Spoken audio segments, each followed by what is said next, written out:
and the ability to do research. These are some of the typical factors that motivate students to study abroad.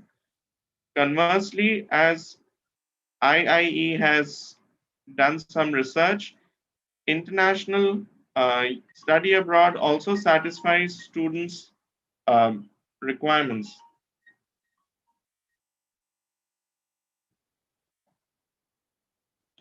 It's the high quality academic experiences which international universities offer, unparalleled opportunities for personal and professional growth, as well as the opportunities for internships and applying what they learned in the classroom, the post study work opportunities, migration opportunities, and in many cases, the allure of scholarships, which makes students extremely happy to study at top international universities.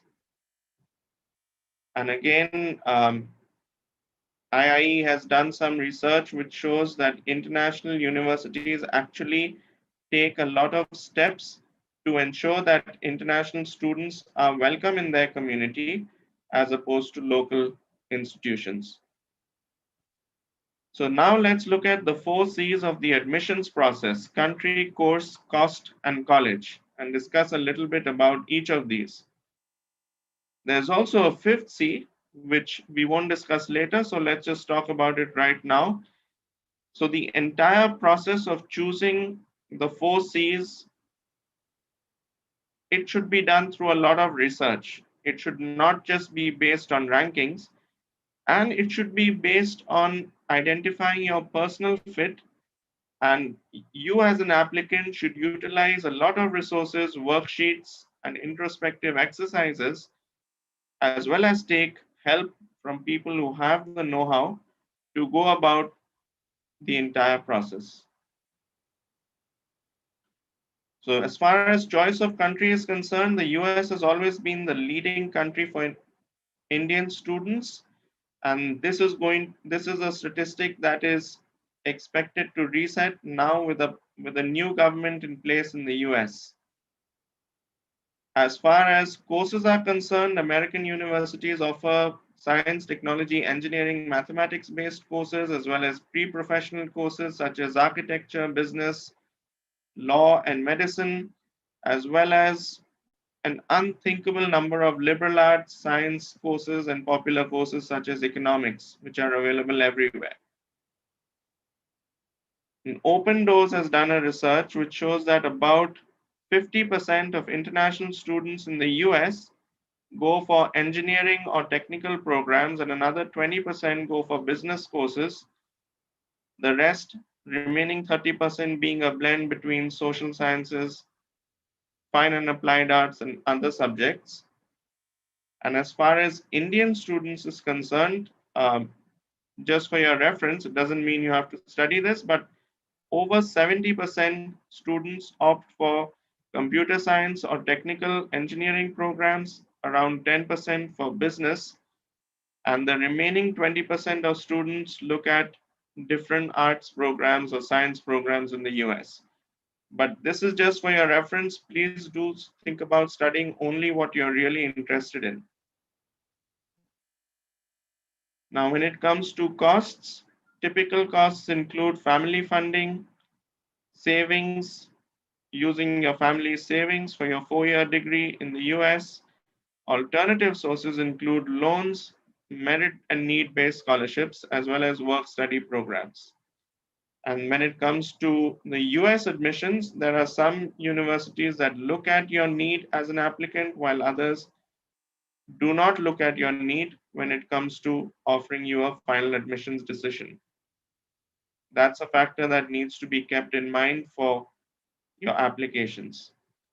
Now, when it comes to choosing the college itself, uh, while it's good to follow a good process, it's also very important not to fall into the myths which some people are faced with. And there are several myths that exist, which you should steer clear of as an applicant.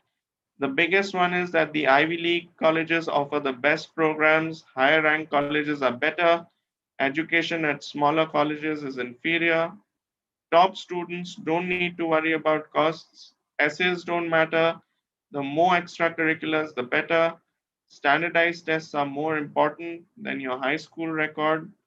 Liberal arts colleges don't offer good science programs, and with schools becoming or colleges becoming test agnostic, the importance of SAT and ACT is diminishing. So please stay clear of these myths and do your research and find out what suits you best as an applicant. And this is something that can't be emphasized enough, but the sooner you start, the better off you are because there are thousands of students, intelligent students, who get rejected from top universities because they can't demonstrate their fit and they can't demonstrate their interest and they haven't prepared their profile enough. What it takes to get admissions, it's a mix of routine stuff as well as the nuances I just mentioned, demonstrating your interest in a college, in your chosen course, looking at your budget, and then look, demonstrating the right fit. As far as components of an application are concerned, it's the typical academic documents, standardized test scores, and the online application forms with where your CV, essays, recommendation letters, financial documents, and portfolio, depending on the course you're applying for, goes. So, okay, so that was an overview of the admissions process. I'll just hand over to my colleague Nirmala now, who's a master trainer with us, to talk about the test preparation process. Thank you, Vikram. Good evening, everybody.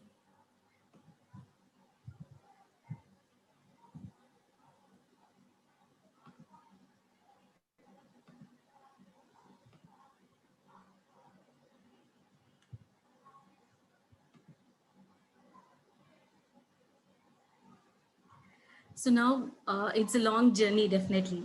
Undergrad in abroad is not just not within 1 year or 2 years. It's a long journey for sure. So we will see what is the where you have to start and what is the first step you have to keep. Okay. So this is the complete plan you're going to see now. Okay. So as early as possible, you can start your journey. Maybe if you're in class 6 also, it's a right time, I would say. Okay, or class 8 or class 9 would be a better option. Okay, so you can start your journey right from class 6 if you're really focused with the study abroad journey. So the first one is the early age program, which is something like a basic for English and maths, um, foundation skills. Okay, which is helpful for any standardized test, even for Indian entrance exam, competitive exams, etc., which can be done from class 6 to 10. Okay. Next, academic is also very important. Other than the standardized test, your school grades are also so important. So that also you need to focus from class 6 to 12. So what all the other things you have to do which focuses on study abroad completely? One is you can do an psychometric assessment to know which is your right career, right subject, college and all, which can be done from class 8 to 12. Okay, you can do an internship program which can be done from class 9 to 12. Okay, here I'm showing, right? The next is the PSAT. So PSAT has to be done in class 9 or 10. I will take you in detail about this test. Okay, it's a premier for SAT, which can be done in class 9 and 10, 9 or 10. Okay, and then SAT or ACT is a standardized test. If you are focusing on US, then this definitely you have to, better it's you do this SAT or ACT test, which can be taken from class 9 to 12 in any time, whichever is comfortable for you. Okay, the right time would be after completing your 10th and mid of 11th class. Okay, by the time you have to finish SAT or ACT. Okay, then next is AP subject test, which you can do in class 11 or 12. It has a huge benefits. I will explain you in detail about it. IELTS or TOEFL. Okay, so this also can be done anytime between 11th and 12th, and your ACS, that is admission counseling services, which has to be done in your class 11 and 12. Okay, so this is the complete roadmap, what in which grade, which preparation you have to do, right? So we will get into detail about one by one.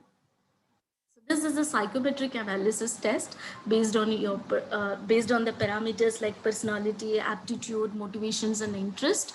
An assessment will be given, which will help you to determine which is the best stream for you. If you're taking this test in class 8 or 9, we'll let you know which subject stream is better for you. Is it math background is better, or a science is better, or you want to put yourself in your in your business studies is better, or which stream is better, we will let you know in class 8th or 9th if you take this assessment test.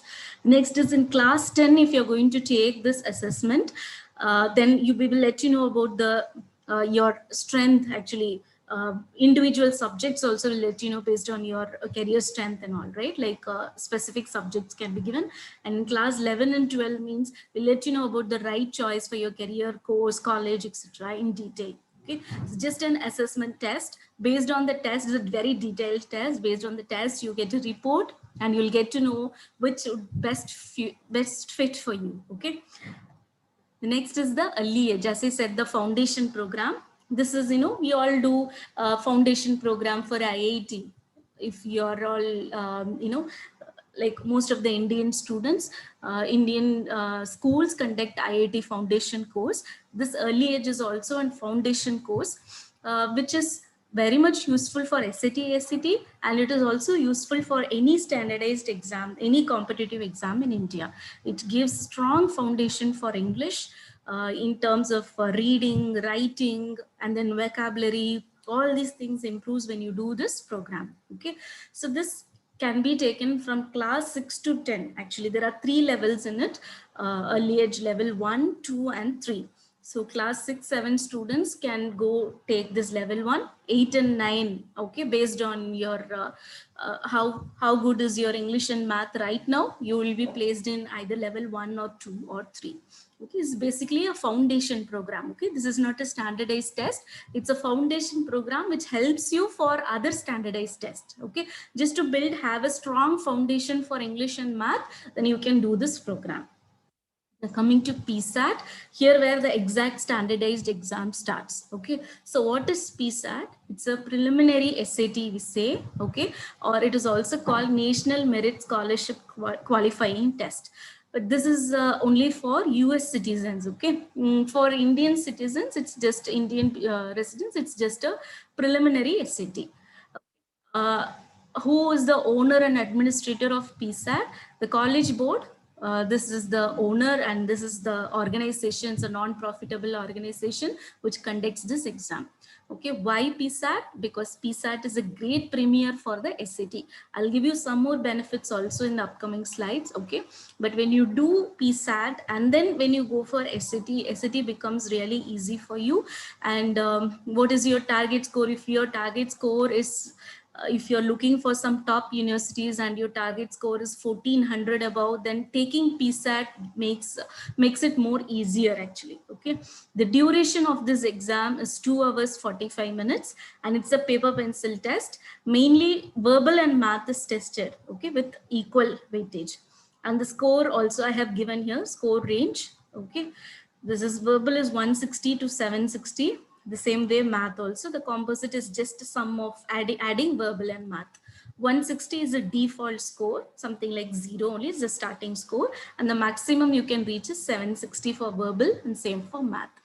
Okay, now is it a mandate for admissions? Definitely not. Okay, nobody is going to ask you for the PSAT score for the admission process. But if you have taken PSAT, your SAT will be easy, number one. And then the admission officer sitting in the colleges will know how curious you are, or how your interest towards SAT or study abroad, okay, at the earlier stage itself. Like if you're doing PSAT, it is usually done in class 9 or 10. So they get to know that it's a pre-planned, your study abroad is well planned. So that way it makes little difference your admission process. So this is the structure of the PSAT. There are totally 4 tests in this. Okay, one is the reading. Reading is basically reading comprehension. Okay, this is the longest section, actually longest test in PSAT. 60 minutes duration. You can see I have given the duration, number of questions and all. This is also a little tough test, I would say, in PSAT actually. okay, because the passages here will be lengthy passages, US based passages, okay. It's very dense. Understanding these passages is really tough for Indian students basically, okay. And the next section is the writing and language, where this is also passage based, okay. Passage will be given, based on that questions will be given, but what is tested in writing and language is grammar, vocabulary, and punctuation rules. These are the things tested. And for math you have two sections: no calculator, yes calculator, okay. In one part calculator is allowed, in other part calculator is not allowed, okay. Basically algebra is highly tested for math. And then you get questions from arithmetic, you also get questions from data analysis, that is charts and graph questions also you get. So this is all about PSAT. You need not worry about the score for PSAT. It is more that how you prepare and get yourself prepared for the SAT. What matters here. Okay. PSAT registration. Usually PSAT is conducted once in a year, that is in the month of October. Okay. How to register? Usually schools conduct this exam for their students. Okay. In case if your school is not conducting PSAT, then you can register through this link. Okay. USIEF, that is United States India Education Foundation. So this is the organization. You can register in this website. Usually they will open the registration in the month of July or August. They will register. We can do the registration. And test fee is very less, just $17. For $17, you're going to get a great experience of taking the test in real time. Okay, so it's like very much affordable to pay this fees and take the test. And the benefits, definitely good practice, okay, giving you a feel of the SAT, okay, at the earlier stage itself. Structure, scoring, everything will be same as an SAT for PSAT. Only thing is the difficulty level will be little high for SAT compared to PSAT, okay. The number of questions also slightly vary, okay, and it gives a real-time experience at fair price, okay, just $17 only.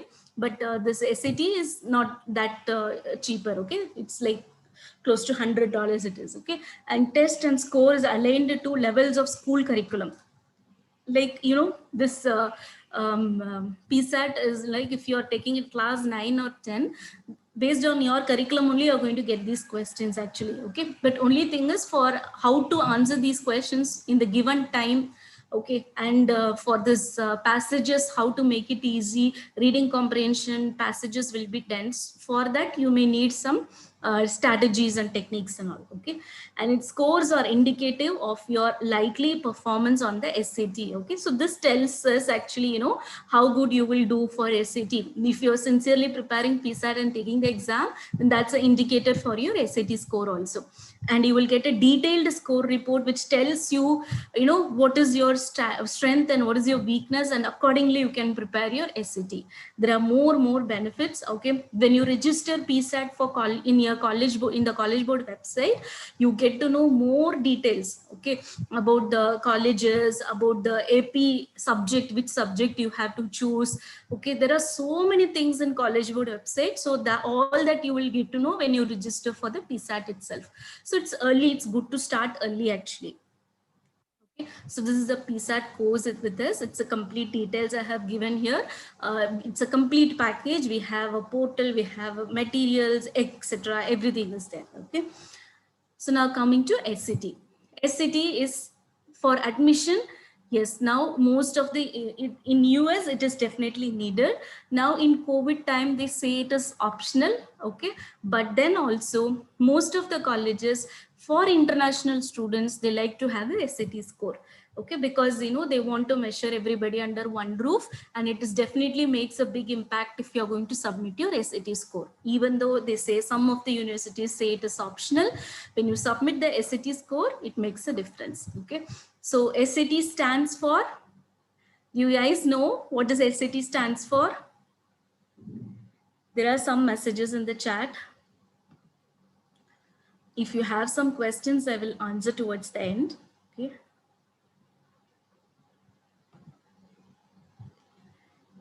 So SAT stands for actually nothing, okay. They had different names, different abbreviations initially, okay, but finally they said SAT is nothing, okay. Now administrator and owner is the same, the college board. And why SAT? because it's a standardized test widely used for college admissions in US, a few other countries, and also it is accepted in many universities in India also for your undergrad programs. Okay, mode of the test, paper pencil, subject tested are verbal and math. Duration of SAT is 3 hours without essay, and there is no going to be essay hereafter. Okay, essay is completely removed from the SAT from this May test on, from after this May test onwards. Okay, so now onwards, if somebody is going to start the preparation, just 3 years, and score ranges from 200 to 800. The composite is 400 to 1600, and if you're going to take 1400 and above, it's going to be really great. Okay, that's considered to be some of the top score actually. Okay, 1400 above is something really good to score. SAT is also accepted by 40 plus universities in India. There are some very good leading universities also. So taking one test SAT, you can apply to multiple universities. You need not take, each university entrance exam separately. You can save a lot of time. Okay, it gives a, it's a really good thing for our students actually, because every university conducts separate entrance exams, preparing and taking them. You can save all that time and effort.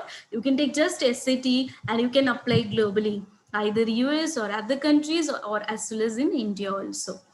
Okay, coming to the structure is as same as the PSAT. I'm not going to get into detail because I have explained in PSAT. The same 4 tests, reading, which is again a lengthy, the longest section in SAT, and focuses on big passages, dense passages. Okay, history passages, science passages, literature passages, different things. Okay, then writing and language focuses on grammar testing, vocabulary in context, and it also tests the editing skills. Okay, and then calculator, same thing, one section not allowed, another section allowed. Algebra, arithmetic, data analysis. Algebra is more tested, data analysis, and then the arithmetic part. Okay. Registration, usually it happens in the month of March, May, August, October, and December. Okay, every time it happens on the first Saturday, except for March, it is the second Saturday. Okay, May month exam got over last Saturday only. Okay, it happened only in 1 or 2 centers in India. In other places, it got cancelled because of COVID. Okay, so there will be next test in August. August also it is different. August also not first Saturday. It's last Saturday in the month of August. Okay. October and December also it is conducted. How to register? collegeboard.org is the website. Go there, create a account and register for the exam. ID proof, passport or Aadhaar card is accepted. Test fees, just go for without essay. Okay, with essay no more is there, so it's $101. Okay, US dollars. Registration deadline is usually 1 month before the actual exam. Okay, and then declaration of result, you will get the result within 15 to 20 days. Score validity, it's 5 years valid, so that's why SAT can be taken as early. Maybe if you're comfortable, you can take in class 9 also.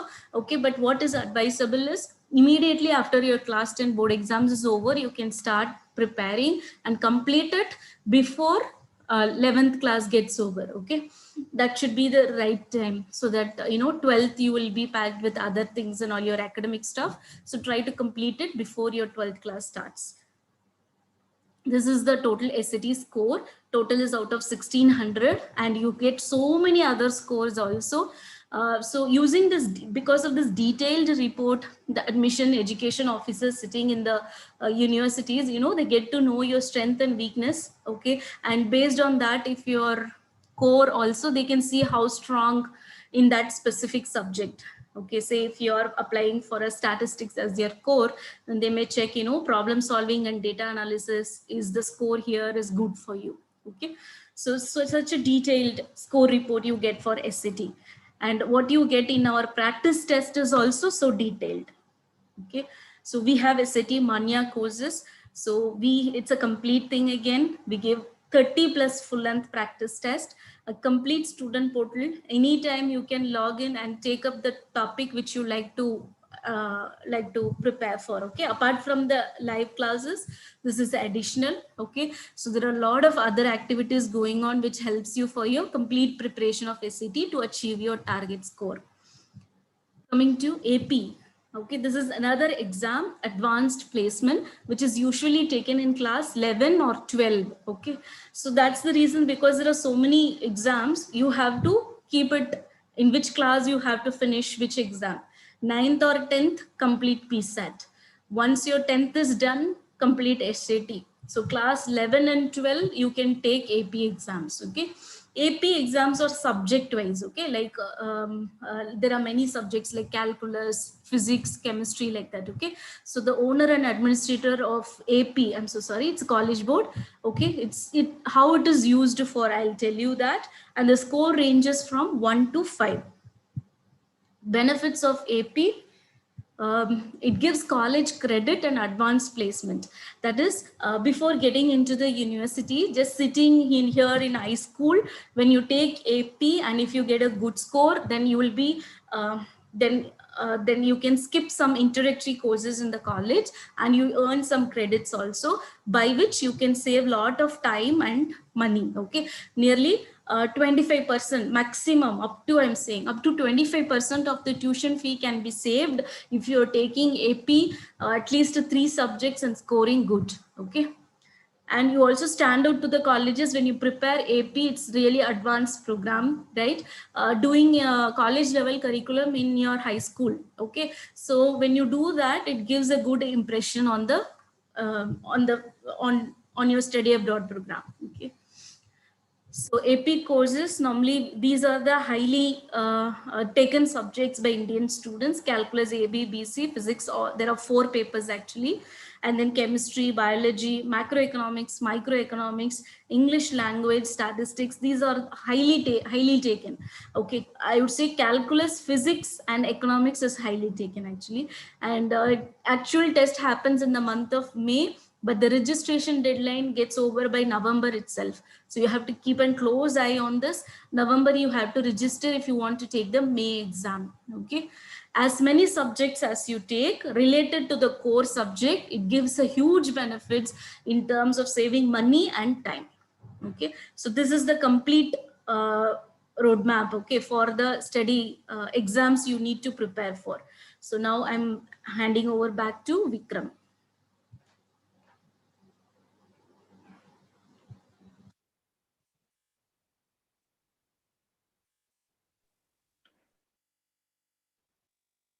Thank you, Nirmala. That was very insightful. Thanks for sharing all these insights on the test part.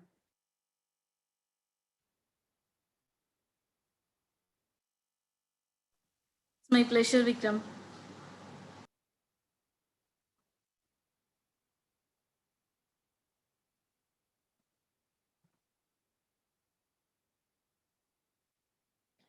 Okay, now let's quickly look at the path to college. And basically, Nirmala touched upon some of this, but if we were to look at only the last 2 years of college, then in class 11 is the time when you choose the subjects you want to study, the extracurriculars you want to focus on, you take your tests, you select your universities, and you begin the essay writing process. And class 12 is when you um, focus more on the essays, more on the applications, submit the applications by the deadlines, retake any of the SATs or ACT that you need to appear for the APs, and then even focus on a couple of extracurricular activities that really make you who you are. And moving forward, let's look at the US admissions timeline, especially the spring 22 timeline. If there are students here who are targeting that intake, spring 21, sorry. Um, Fall, there are a few options available for this August, but most of the options will be available for next August. So students who are really keen to go can either target last minute universities this fall or look at a few more universities next spring, those who are done with most of the rest of the process. So July to October is typically the time that you would submit applications when, sorry, shortlist applications. After that, it's more about sending them out if you're targeting the August intake. If you're targeting the January intake, You are advised to select universities right away and start working on your applications very shortly because you would have to appear for the visa within this calendar year. Now let's very quickly look at some alternative destinations. Here we are going to focus for a few minutes on Canada and the UK, which has seen a huge growth of applications from India over the last few years. So both of these countries offer equally high quality of international education. Like the US, there is a great emphasis on research and originality of thought. They offer almost the same level of variety of courses as US universities do.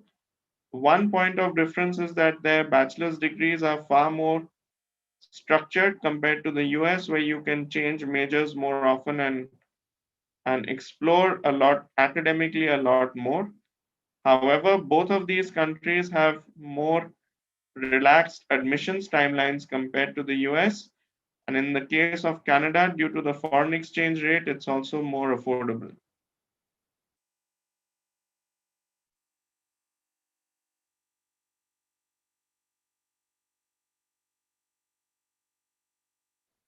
Mm. As far as Canada is concerned, most people tend to prefer universities in the larger cities. Co-op or cooperative education is a major attraction to gain work experience in Canada. Um, your As far as diversity is concerned, Canada offers a bilingual experience in most places, so diversity is definitely a factor that's there in Canada. One thing to keep in mind while selecting universities in Canada is the extreme weather, and therefore, a lot of students may prefer to study only on the West Coast to avoid the extreme winters. Many students tend to apply to Ontario, which is the largest province as far as the economy is concerned, especially, and all applications go through the OUAC online application form. Other provinces, each university has its own online application.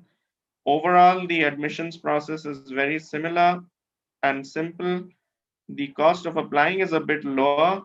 The processing times for universities is high, so students should apply as early as possible.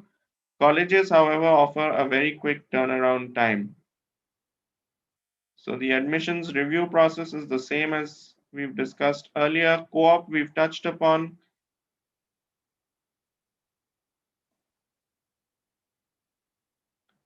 And the admissions timeline, it's all very similar to the August intake in the US, except that there's plus 1 or 2 months throughout the process.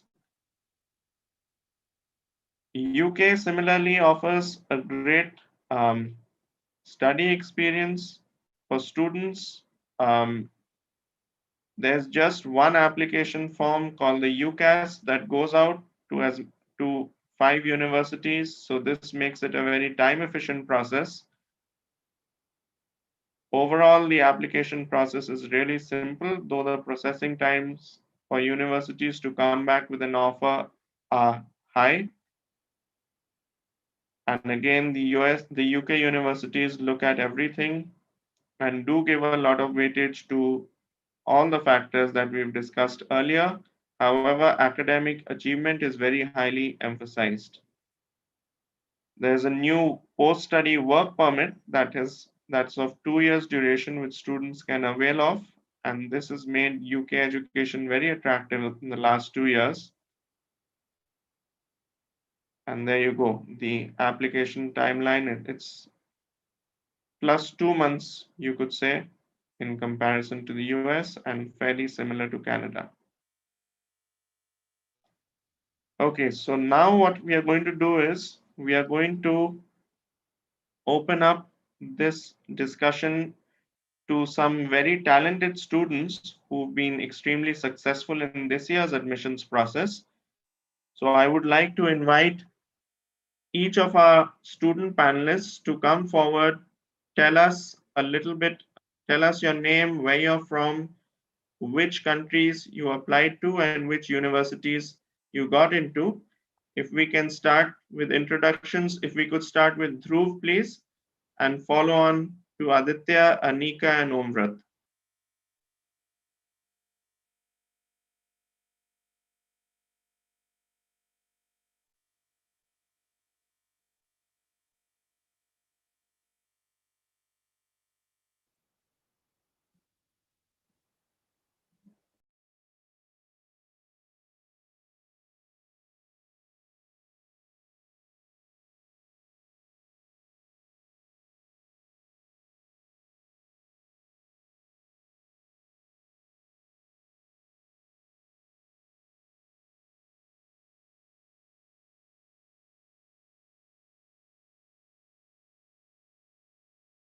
Hi, Anika.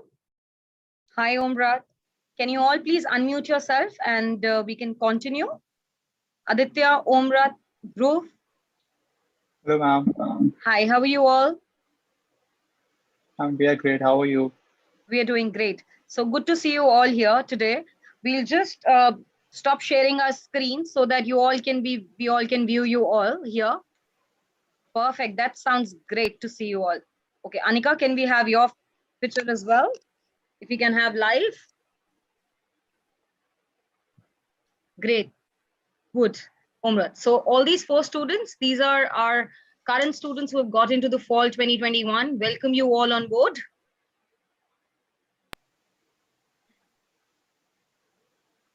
Right, thank you for having us. You all can keep yourself unmuted so that it becomes easier. Dhruv, Aditya, Anika, and Omrat. So Vikram, we can please continue the conversation. All right, thanks a lot, Bhumika, for onboarding everyone. If starting with Dhruv, if we could know a little bit about which countries you applied to and the universities you got into. Yes, sir, sure. So good evening, everyone. And I'm Throbgar, and I'm a grade 12 student from New Delhi. So I had applied to 3 countries, UK, USA, and Canada, and I got admit from all the 3 from all the 3 countries. I got admit from around 15, 16 universities.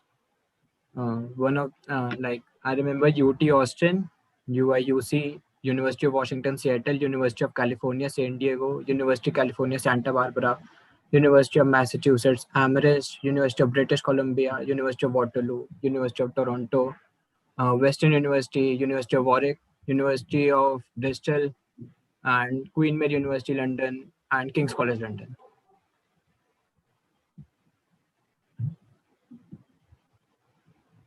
Perfect. Can we go to Aditya, please?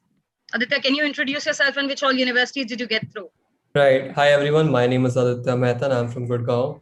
I'm a grade 12 student. That makes me a high school senior. And I applied to the United States and United Kingdom, and I've got through about 7 to 8 universities, namely UIUC and UC Davis, UC Santa Cruz, UC Santa Barbara, UC Irvine, and in the UK I've got through University of Leicester, Nottingham, Lancaster, as well as Leeds.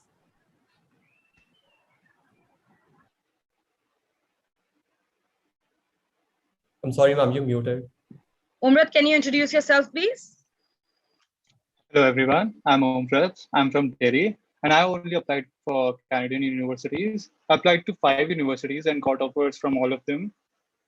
I applied to University of Waterloo, University of British Columbia, Carleton University, York University, and University of Ottawa. Great. All the best, Omrat. Anika, can we have your introduction, please? Anika, we can't hear you.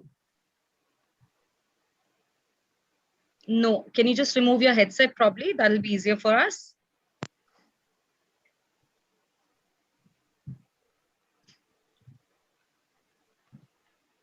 Just retry, we'll come back to you.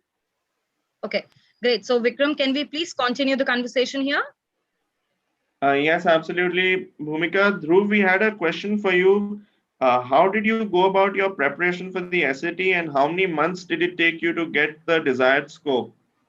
So, sir, honestly, I gave SAT thrice. However, it is not an ideal time you should give SAT. You should always try to strike it in like first time. However, since I gave everything in class 11, so I had a lot of added pressure. So I gave it in 3 times, but however, the ideal time required for preparing for SAT is, I think, 3 to 4 months, if you dedicate yourself completely towards it.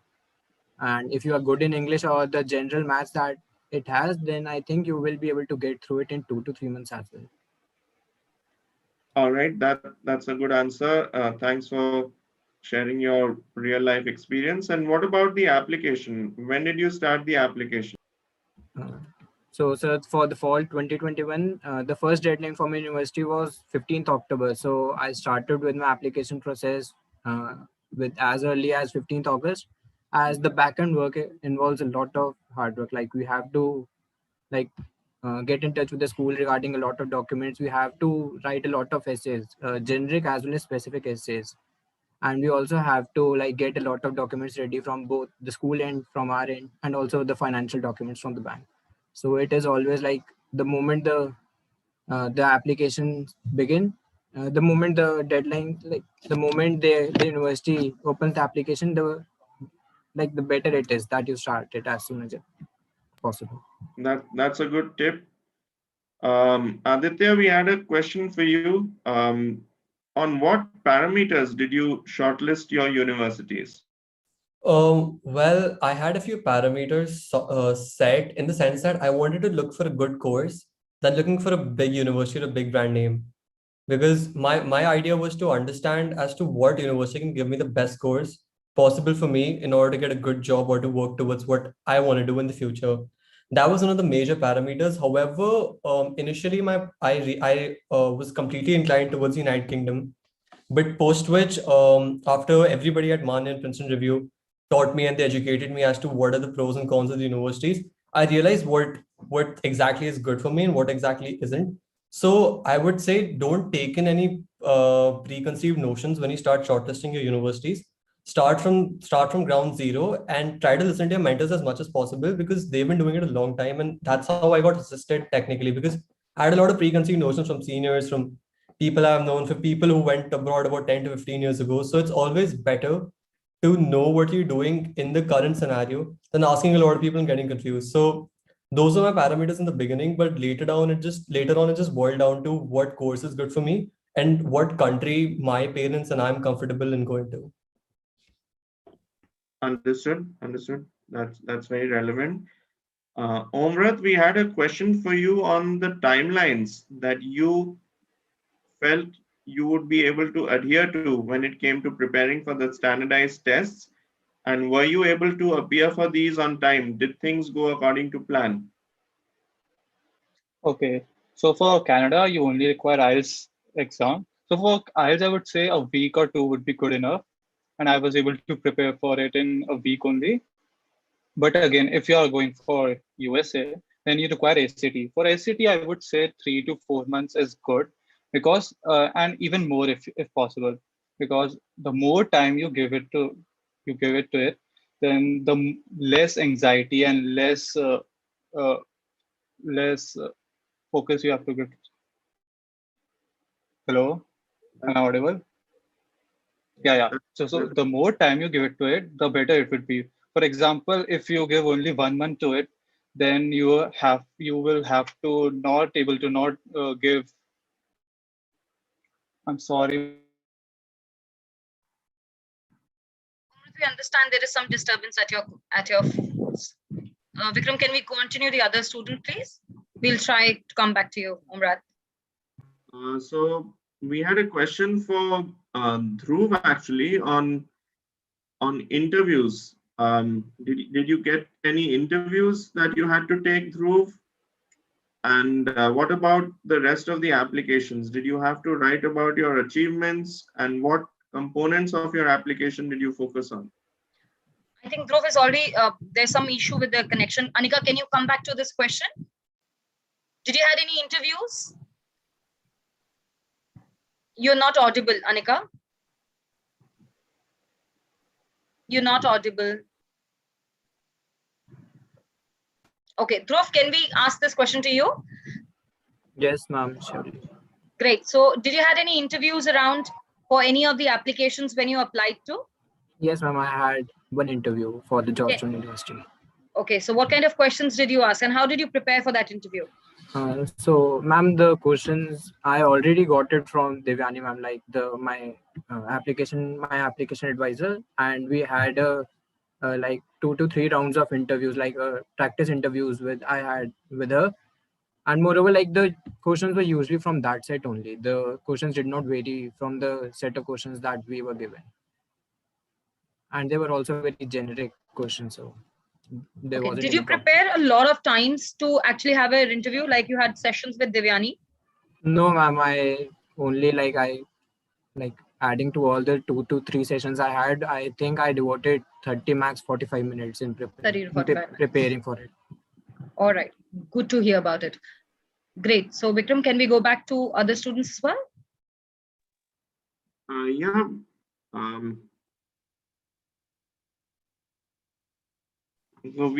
Is Umrat back? Yes. So could you tell us a little about how your advisor helped you understand the requirements of different universities and what the confusions were before applying to them? Hello, yes. So I have logged in again. Yeah, Thank so you. yeah, so my advisor helped me a lot because for every university there is a different portal and different requirements.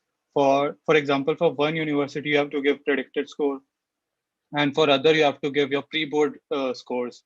So my advisor helped to tell me each and every requirement from each and every different university, and that is how I was able to apply before deadline, well before deadline, I would say. That's all. Thank you. All right, great. That's a useful tip. And Aditya, we had a question for you, please.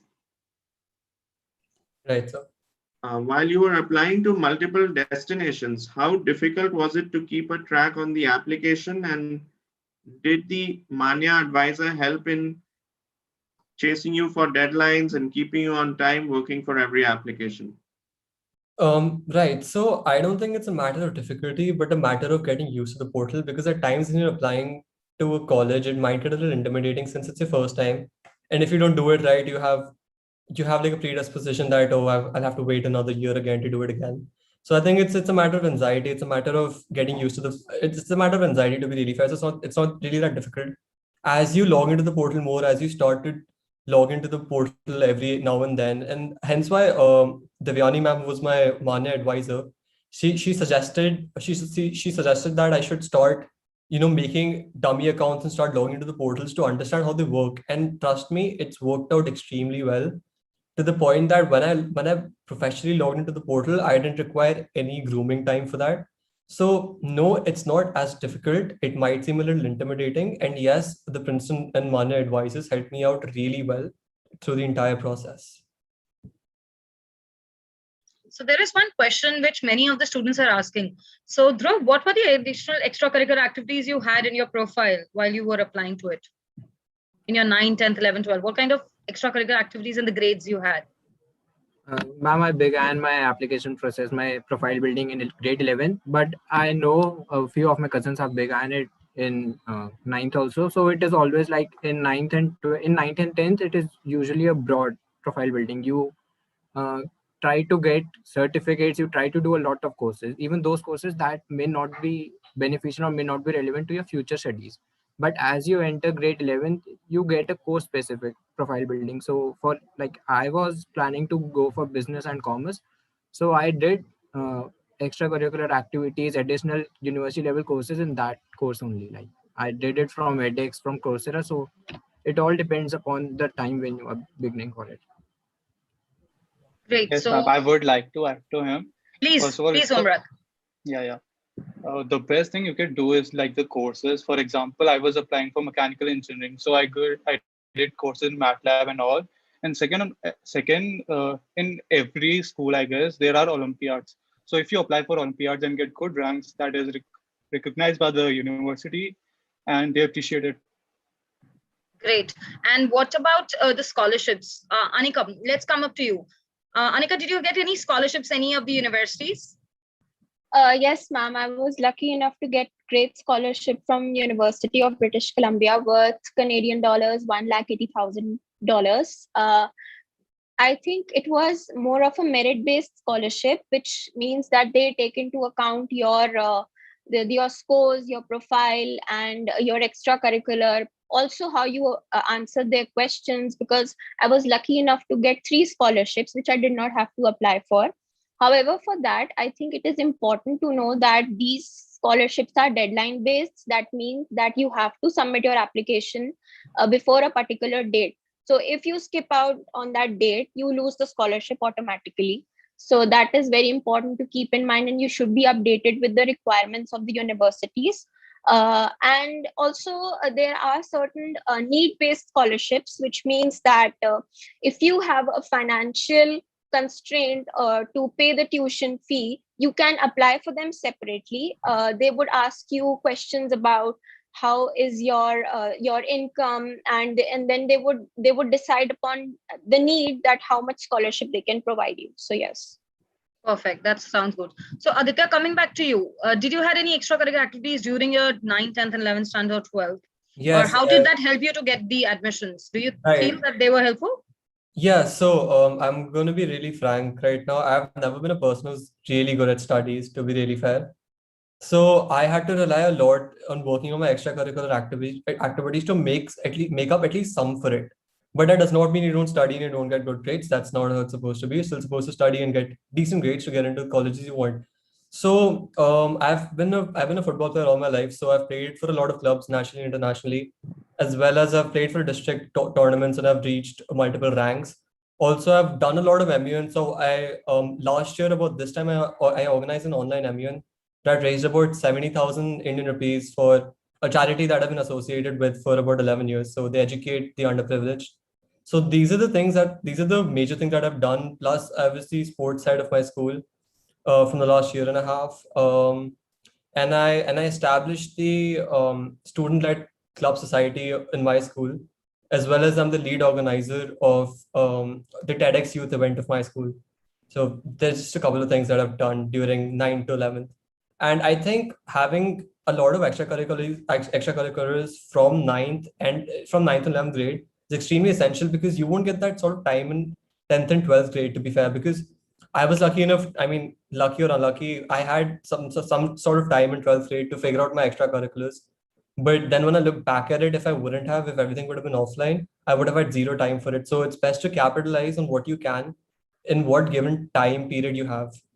So that's something that should be taken care of, I guess. Right. That's a really Ma'am, good I insight. Yes, have please add up, something. Anika. Ma'am, I would like to say that I also believe that because I have been a very like a very good and regular participant in my school for extracurriculars, I believe that this is something which is not only there to put on your resume or your profile. It actually makes you grow as a person, because I've realized that my ability to come forward and talk to people is all attributed to these experiences that I have. And especially when you would go to a country where people and cultures would be new, this kind of experience would make you open up more naturally, and it would give you that kind of confidence which you need. And I also feel like throughout my admissions process, I did not have to make up something, because I already have had enough experiences to write from genuinely. So I think this gives a lot of content and power to you to feel in a lot of situations, and to learn from them and write through them. So yes, they are definitely important. Okay. What is the challenge you Yes, faced, ma'am. Anika, during the application? Oh, so sorry, Amrit, do you want to add something on this? On the previous Yes, question? ma'am. Actually, I did the Please. same. Yes, ma'am. Yes, ma'am. Actually, in class 12, I also did the same thing. I was very confused between aerospace engineering and mechanical engineering and astronomy. So I did many courses. I even started my own club in my school, a rocket science club. So not only it helped in my admissions, but also it helped me to discover myself and become a better person. Oh, great. That's really sound. I'm sure that many students are learning out of it. So, Anika, what were the challenges you faced during the applications or anything which you come across? And how did you overcome these hurdles?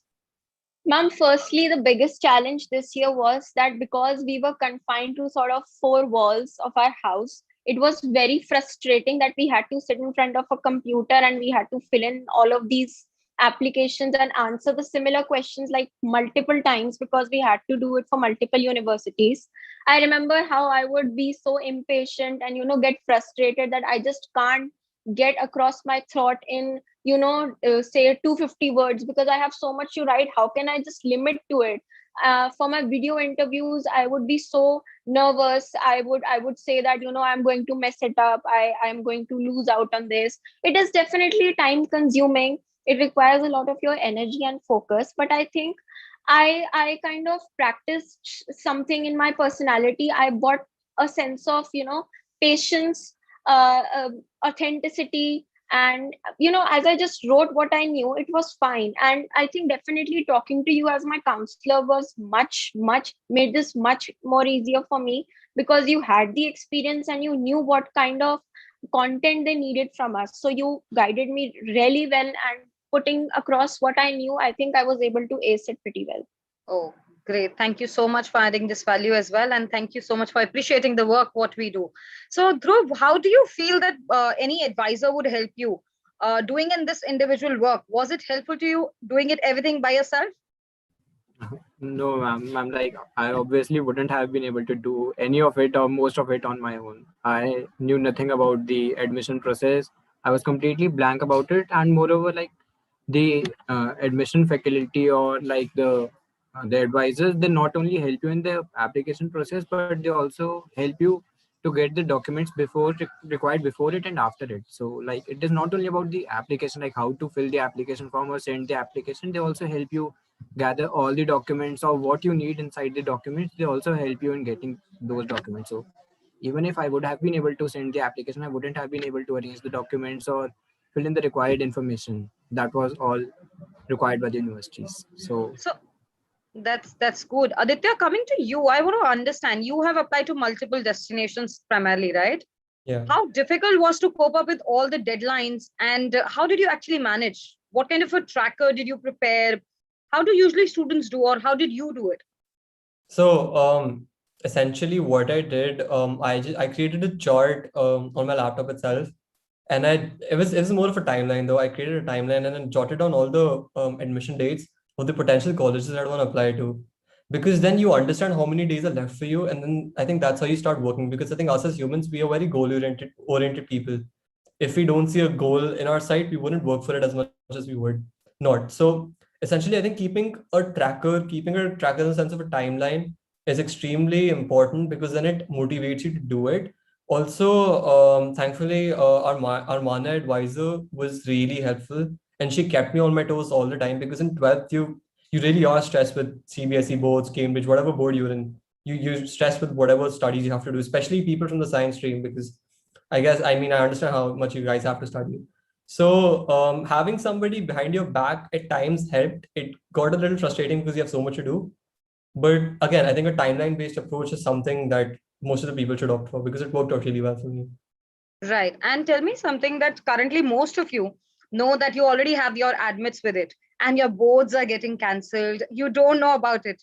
What about that? How confused are you about it? Because many students are putting their visa, especially I would ask Umrat and Anika, because you both have almost decided the universities you want to go in. How are you taking it through? What all universities have come up to? Have they made your admits unconditional? What is it going on? So Aditya, starting from you. Any news you've heard from any universities on this? I haven't received anything from any of my colleges as per yet, because the United States admits are usually unconditional based upon whatever you submitted to them. I didn't apply to Canada, but I've heard a few Canadian universities have made their offers unconditional. That's what I'm hearing in the news and stuff. But I don't think UCAS or UK in particular, all the UK colleges haven't made a decision yet.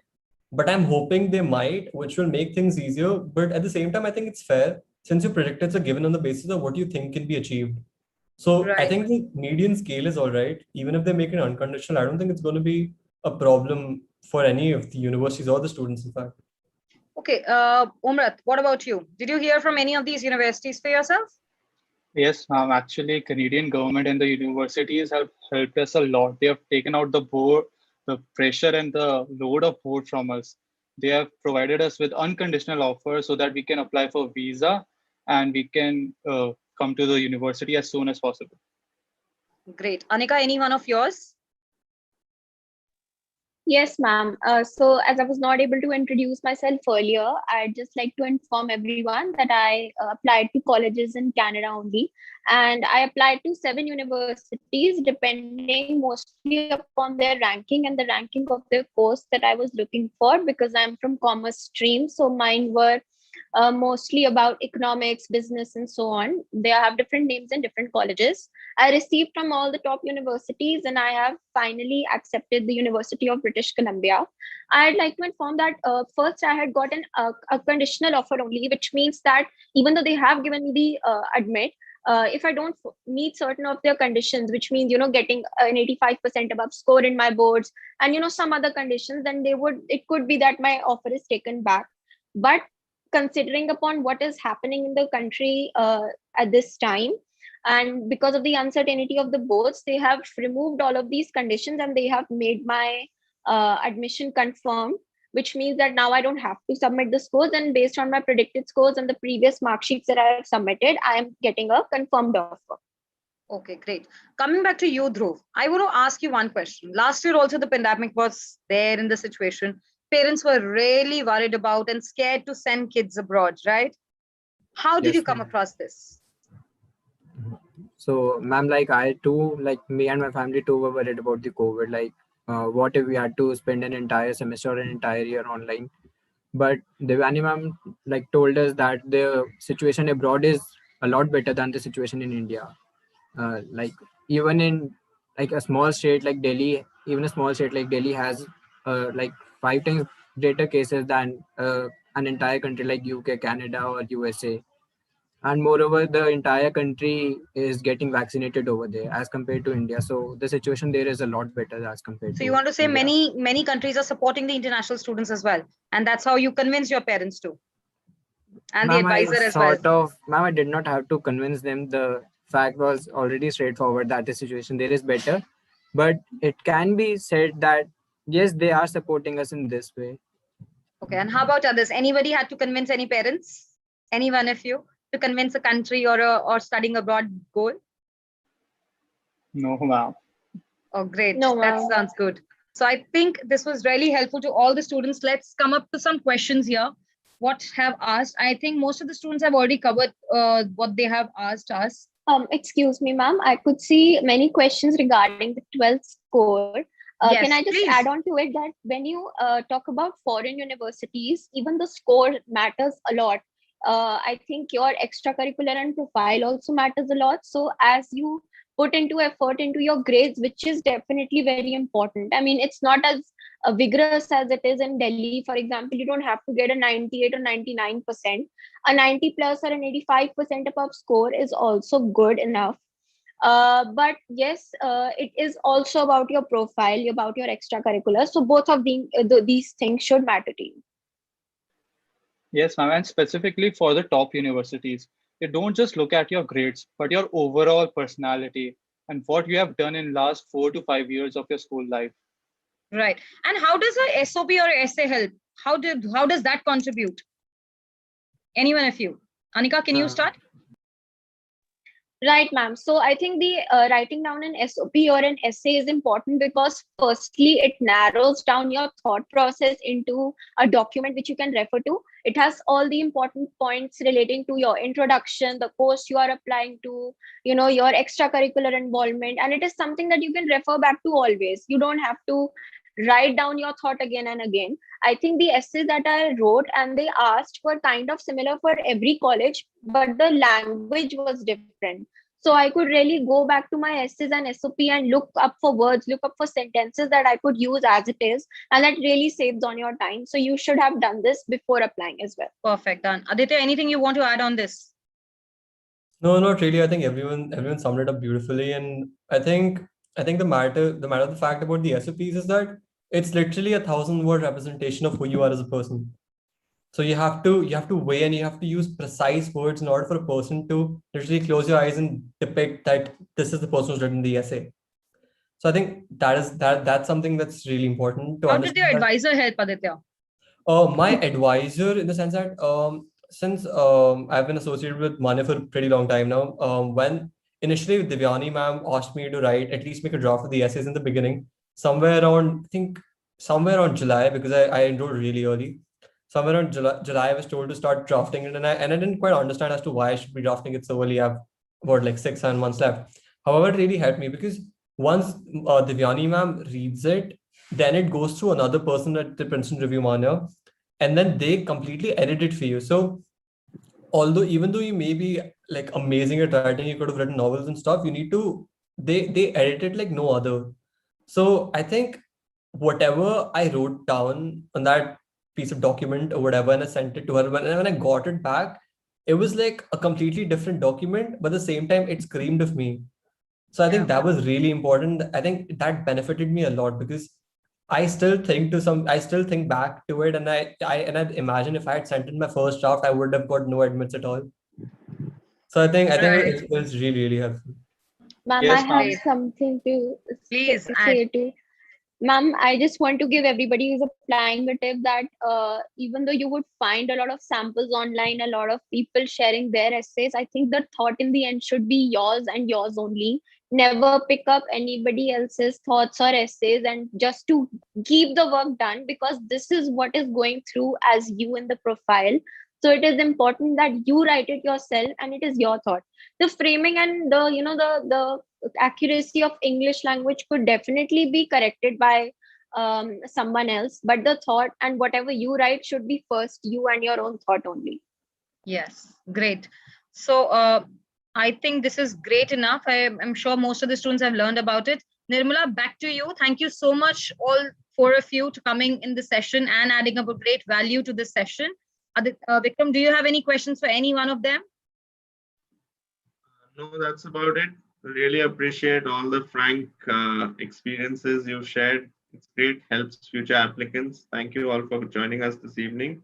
All the very best, each one of you, in progressing your dream universities, and someone who is still waiting for them. Thank you ma'am. all I for would like joining to say in. Thank you thank so you much, to ma'am. you for helping us get Right, into ma'am. our dream universities. Thank you, Yes, Umrat. ma'am. Thank Thank you, you. ma'am. Thank you, everyone. Kids, it's very happy to see you all here. It's really amazing to, sharing your thoughts. It's very useful to many of the kids here who's planning for this upcoming admission cycle. Thanks a lot. All the best. All the best, everybody. Thank you. Have a good day. Stay safe. Stay